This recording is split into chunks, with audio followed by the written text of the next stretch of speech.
On May 1st, 2014, hundreds of thousands around the world celebrated May Day, also known as International Labor Day, with marches, rallies and protests against austerity, official corruption, calling for higher pay and the greater protection of workers' rights. Actions took place in cities like London, England, Hong Kong, Jakarta, Indonesia, Washington, D.C., United States, Kuala Lumpur, Malaysia, Phnom Penh, Cambodia, Seoul, South Korea, Baltimore, Maryland, Madrid, Spain. In Barcelona, the country's second largest city, thousands marched in protest about the cuts in public funding and against austerity. Las políticas neoliberales y el consenso de Washington, el mismo que desde hace unos años se aplica a las poblaciones europeas, como lo refleja la crisis causada por la banca y el sector financiero.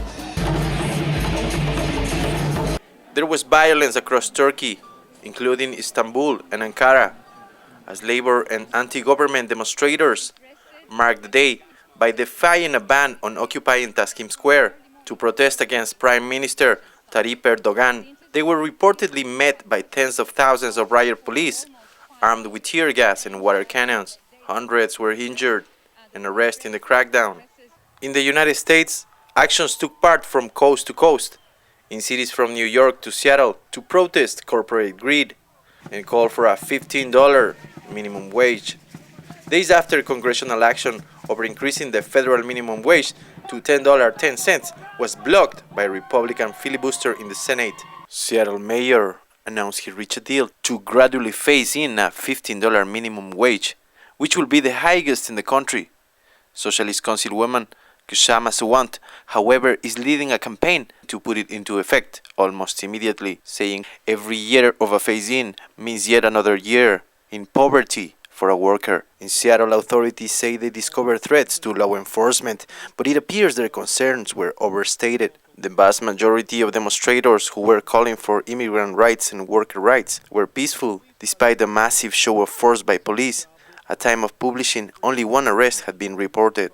In Detroit, Michigan, protesters target what they say is the undemocratic emergency manager law, which imposes state control over the city's finance and bankruptcy negotiations. In Oregon, thousands marched in rallies across the state to oppose budget cuts and to demand better protections for workers.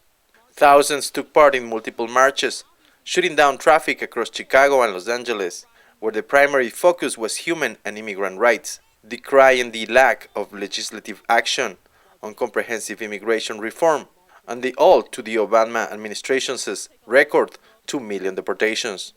Tens of thousands of workers marched for higher wages in South Africa, including at a rally led by President Jacob Zuma. Thousands rally across Morocco, where the AP reports the minimum wage will be increased by 10%. In eastern Ukraine, May Day demonstrations turned violent as pro-Russian protesters clashed with Ukrainian police and security forces. Tens of thousands of Russians marched in the Russian capital in the first official May Day celebration since 1991. Meanwhile, protesters rally in downtown Moscow, demanding LGBT rights, an end to tensions and military standoff with Ukraine. With Jason Nor, this is Oscar Leon.